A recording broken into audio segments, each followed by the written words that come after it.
Bonjour, alors aujourd'hui vidéo d'un kit Star Wars Bandai, voilà. Je pensais franchement pas pouvoir vous le présenter un jour, l'avoir un jour, mais je l'ai trouvé sur Vinted avec un vendeur espagnol et donc c'était pas bien cher, en tout cas c'était tout à fait raisonnable comme prix.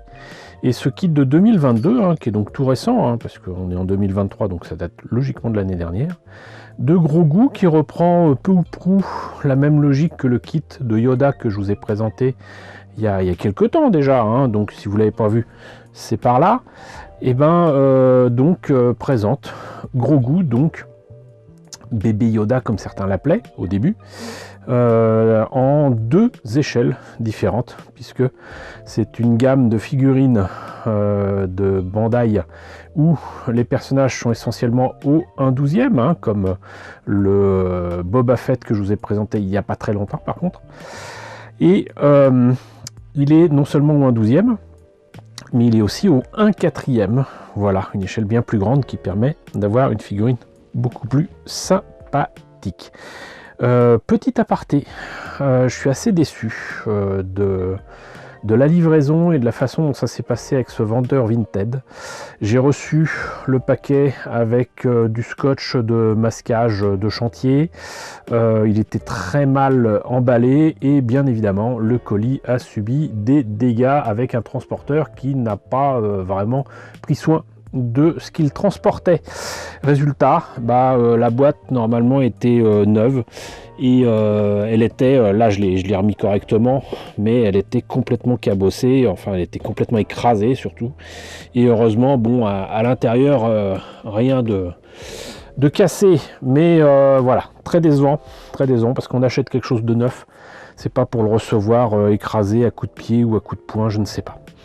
Quoi qu'il en soit, donc voilà, exactement comme pour le Mandalorian et j'allais dire le Boba Fett en fait, voilà. Une présentation donc en hauteur de la boîte avec, vous le voyez, la différence de taille entre la figurine au 1/4e et la figurine au 1/12e, qu'on pourra mettre du coup à côté du Mandalorian.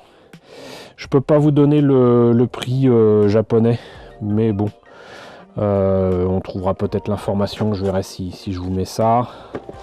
Là on a des images donc de la série, j'imagine, et là encore une fois des photos montrant la différence d'échelle, 1/4e, 1/12e, et donc un Grogu articulé quand même, et a priori peut-être avec des têtes et des expressions différentes.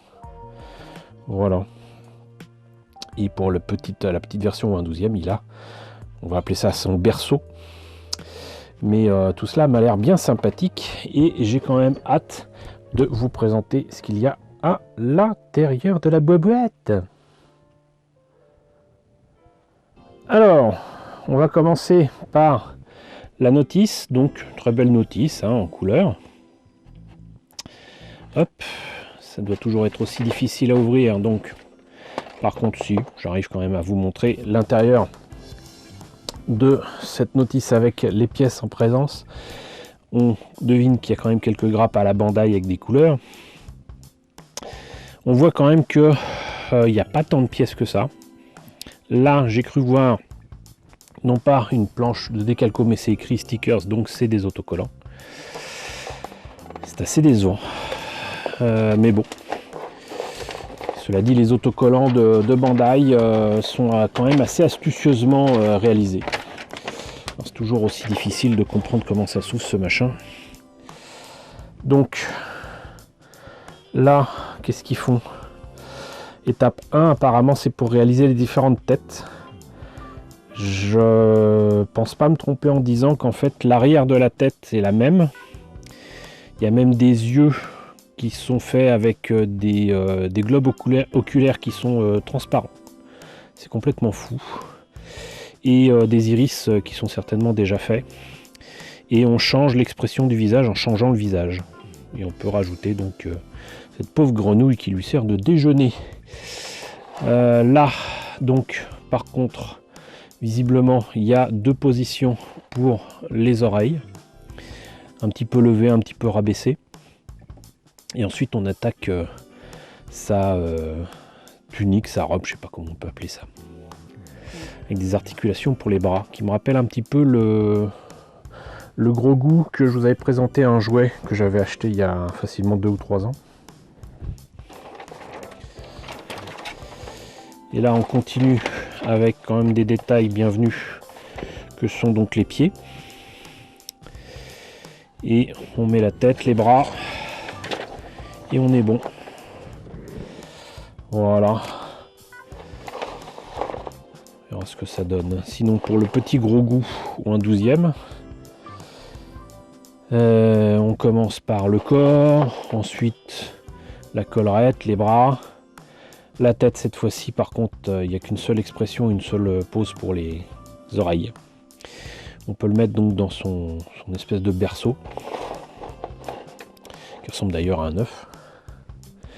Et on peut le mettre sur un support transparent, que je trouve d'ailleurs un petit peu trop visible.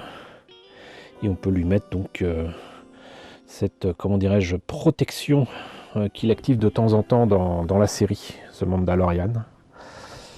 Et hop. Et normalement, donc, on a ça au final. Et je dois bien avouer qu'en tout cas sur les photos, ça rend super bien. Ça rend vraiment super bien. Mais qu'est-ce qu'il en est pour le kit lui-même? Alors, on va commencer peut-être par les autocollants. Bon, ça m'a l'air quand même d'être assez fin, mais vous m'excuserez, mais l'intérieur des oreilles, moi je vais pas faire ça avec des autocollants. Puis le reste, ça m'a l'air d'être pour le berceau. Et la première chose qu'on peut constater, c'est quand même que les pièces sont ultra flashy. C'est fou. Bon, alors c'est rigolo parce que je vous disais que ça ressemblait à un œuf, son berceau. Mais du coup, c'est un blanc un peu nacré qu'on a là. Je pense pas que ce soit nacré dans la série, mais en tout cas, ils ont choisi de faire un blanc un peu nacré. Et là, donc, on voit effectivement que si c'était juste une figurine de gros goût, un 12e pour mettre à côté du Mandalorien, ça aurait été un peu, je vais pas dire ridicule, mais bon, un peu délicat. Par contre, j'apprécie qu'ils aient fait donc des yeux à part à mettre dans la tête. Ça, c'est sympa. Et donc ça, c'est les yeux en pièces transparentes pour gros goût au 1/4. Et donc ce verre est absolument ignoble. Ça, sincèrement, déjà à l'écran ça rend pas terrible, mais croyez-moi, moi à l'œil nu, je vois du verre qui brille dans le noir. Hein. C'est vraiment pas terrible. Heureusement le sculpt est pas mal, et puis bon, de toute façon ça sera à repeindre. Mais c'est dommage, si ça avait déjà été de la bonne couleur, ça aurait été quand même pas mal. Et pourquoi d'ailleurs j'ai pour une fois ouvert les sachets? Parce que je voulais voir si sa tenue était en mou. Et il se trouve que ça l'est un petit peu ici, avec le même genre de plastique qu'on a pour les polycaps de Gundam. Donc là c'est un peu mou, mais c'est autour des bras et de la collerette, j'imagine, et c'est tout. Le reste par contre c'est en dur.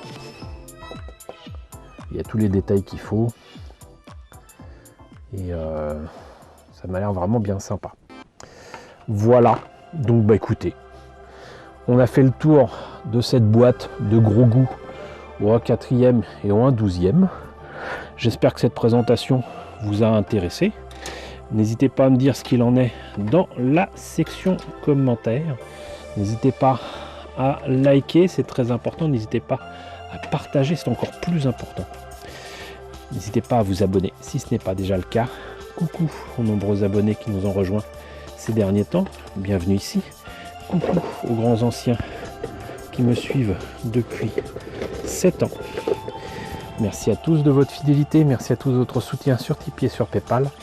Surtout, prenez soin de vous. Je vous laisse avec la liste des contributeurs de la chaîne.